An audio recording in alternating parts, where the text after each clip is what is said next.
Good day, everyone. Nowadays, mental health often considered a significant challenge for students.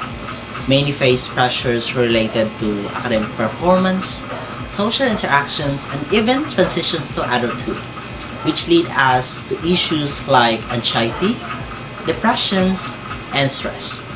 So, we conducted an interview with the students regarding with mental health issues about their insights, how they face this kind of issues, and also the possible solutions.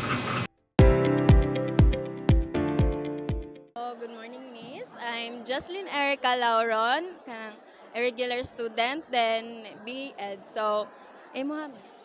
Hello, good morning. I'm Frenzy Kabugwang, also an irregular student, BSTM. Okay. So, na ako yung mga few questions about sa mental health me. So, okay na pa ka? Sige. Ang first question ako, how comfortable are you with discussing your mental health with others? Comfortable ba ka nga imong i-share imong experience about sa mental health sa lain? Actually, if like strangers lang, kay dili ko comfortable jud mo open up about sa mental health. But if kanang close friend lang or friends, kay naadjay times nga makakuan ka, maka-open up. Okay, so ang second nga question is, how often do you experience feelings of loneliness or isolation? Actually, I don't usually feel loneliness. Pero kanang if kanang naamagay times nga like burnout na ka sa tungod sa tungod sa certain circumstances, so kana sa jud time nga kanang maka-feel kag loneliness, especially kanang if like naa kay mga kuyog and then murag dili yan ini mo feel nga kan maka-feel sa gayana. So ang last question, Miss, is how did friendships impact your mental health? Ka- Um, um, Friendships kanang they kuan jud kanang importante sa jud sila sa imong life, especially when about sa mental health kay kanang usa sa ba sila sa like makatabang sa imuha, especially if like ganahan kag advices from them kung unsay kanang ilahang ma-help nimo to kanang sana solve your problems yana. Sige, thank you, Miss. Hello, good morning. I am Anjin Gabasa, a BA third year college student, and you are? I'm Jinlin Dayanan, tourism student first year. Okay, so I will be asking some questions regarding your mental health. Okay, so question number one, how did friendships impact your mental health? So, para na ko friendship okay raman siya sa akong mental health kay when it comes sa problema kay maduulan gani ang friends. Okay, so number two, what is your coping mechanism when you feel sad or stressed? Like unsay mong buhaton if sad ka or stressed ka? Honestly wala raman kanang dili ra na ko na akong problema gani or mangita gani kog lingaw. So the last question is, do you have a support system? Who can you turn to when you need help? Kinsa imong taganan if you feel sad or need that help? Pa na akong uyab. Oh, yeah. Yes kay siyam gud ako ma-share ang tanan when it comes sa family problem or other problems. Kanasang kanang if kanang goal kay ko siya akong daganan na gani. Okay, so that will be all. Thank you so much and have a good day. Thank you. Hi, sir. Good morning. Good morning. Pwede ka ma-interview, sir? So, sir, ako dahil si Edu Casiol. I am a Bachelor of Elementary Education, third year. And you are, sir? Third year mathematics. Ano yung name, sir? AJ Floyd. Age Floyd. Good morning, sir. So, nakoy three questions, sir. First is, how often do you experience feelings of loneliness? When kanang time nga stress and manginahanglan kag kanang someone nga makatalk nimo but wala kay maduulan. So, second question, sir. How do you support a friend or family member who is struggling with mental health issues? Simple lang kayo kay muhatag ra kog advice ang mga positive, then if nangihanlan sila tabang kay nara ko always. So, last question, sir. Last question, sir, is how did friendships impact your mental health? um, dako jud kay nindot jud siya basta na kay friend kay if stress kay ka or depressed kay na jud kay maduulan or masultian sa imong mga problema. Okay, sir. Thank you, guys, sir. Good morning. I am Ethel Shamay Lamberte. I am third year B.Ed. And you are? I'm Mark Orlani Abagat. I am BSSM, so I'm first year. So nice meeting you as well. Okay, so I have few questions about mental health. So have you ever experienced stress, pressure, depression, or anxiety? Uh, Sometimes kada kuan sa gabi, kuan stress, depression as well. Naka-experience ako na heartbreak inana. Yes ma'am. Kaya kuan jud. So do you find it challenging to balance your emotional health with other responsibility like school or work? Sometimes kay kuan sad lisod sad nga working student man sad ko as part nga kuan estudyante na lisod sad sa time sa pag-manage kay tungod na daghang kay projects, assignments or uban pa na og lisod sad kay nasa duty o mana makatipunog ang stress mana challenging jud ang kuan nga part. And how often do you experience feeling loneliness or isolation? Kuan mostly times ra jud karang wala jud kay wala sa mood ma-feel ra jud nimo nga kuan nga empty ra kay imong self na lonely. I mean sa akong kaugalingon daghan ko friends pero lahi ra man jud sa part nga kada gabi nga ikaw ra usa nga magunahuna sa ka ba nga ana nga so I'd say nga ma-feel sa naglo-loneliness gamay. So thank you for your time, sir. Good morning, Miss. I am April May Lopez, BEd 3, and you are? I'm Earl Romano, BHSM, and I'm first year college. So I have a few questions regarding some mental health issues. So the first one is, when was the last time you felt truly happy? What were you doing? Kanang naka-feel ko happy when kanang banding my friends, families, and kanang doing my favorite tasks just like badminton, volleyball, that's what I mean. Okay, thank you. So the second one, have you experienced stress, pressure, anxiety, and depression?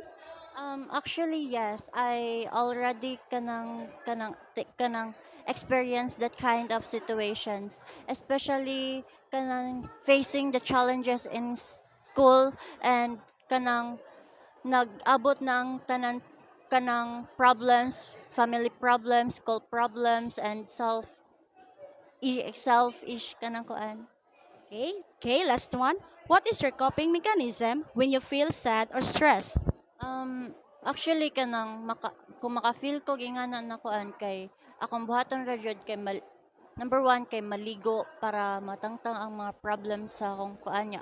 Kanang init kay akong ulo so ma-refresh akong mind, and number two is matulog kay maka kuan sad ko kung matulog kay dira tanan maka-cope up akong brain, makapahuway sad akong brain ko sa akong kuan nya, makabuhat sad ko sa akong mga buhaton nun kanang sakto na buhaton nun. Di way masayop. Okay, thank you, Miss. So, good morning, sir. I'm John Carl Gumalpak, and I'm a third year BEd, and I'm here to conduct an interview for you about mental health issue. So, what is your name, sir? I'm Eljan Gidokos, BSHM2. So, here is my question, sir. What do you think is the reason that triggers your mental health? Can you repeat, sir? What do you think the reasons that triggers your mental health? Ang triggers sa mental health is kuan sir, mga kanang like stress, financial problem, like Thank you, sir. So the next question is, what is your coping mechanism when you feel sad or stressed?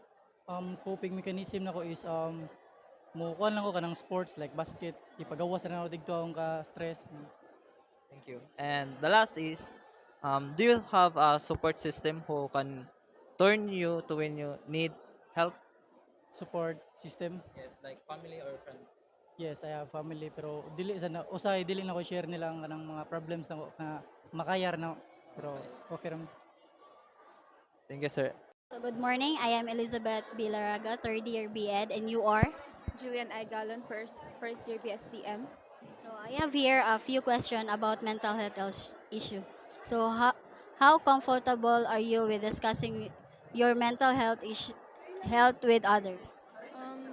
Comfortable ko i-discuss ako ang mental health issue if ako ang mga friends ra akong ikuan like comfortable naman ko nila so okay ra kay nako kanang sa ilaharan ako masulti ako ang ako mental health issue. And how do you support a friend or a family member who is struggling with mental health issues? Like kanang i-comfort na ko din sila then murag ilaag ganin na para makuan nila ang mind nga dili sa magnahon na abot silang mental health. So, how did friendship impact your mental health? Kanang grabe ka impact niya kay basta with naaka nila kay di naman ko makanahon na og sa imong mental health like imong nunaon kay imong mo enjoyment sa imong like laag ra jud. So, thank you, Miss. Hi, I'm Ivy Rose Fuentes, third year college, and you are? I'm Genuine Kumingking from BSHM 1, first year. So, naara ko i-question nimo about sa mental health. How comfortable are you with discussing your mental health with others? Not that comfortable because I have a trouble expressing my thoughts. I'm introvert and I can't express my thoughts very well in terms of spoken. How often do you experience feelings of loneliness or isolation? Probably not really because I'm surrounded by good people including my friends, families, and my girlfriend. Okay. How do you support a friend or family member who is struggling with mental health issues? Probably I would encourage him or her to do well and keep it up because everything happens for a reason. Thank you so much. Hi, good morning. I am Jocelyn Layos from third year BEd student, and you are?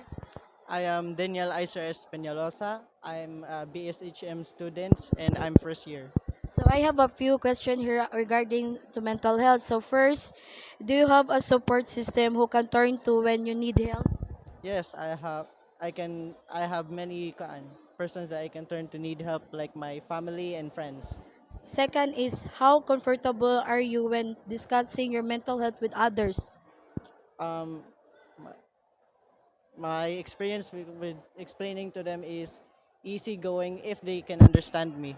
Okay, and lastly is, do you find it challenging to balance your emotional health with other responsibility like school or work? Yes, it's influenced with my studies when I'm depressed or when I talk to other persons. Okay, thank you. Hey, good morning. So I am Ella Garciano. I am a BEd third year, and you are? I am Jacqueline Bornia from BSEd English. So I am here today to interview you regarding sa mental health.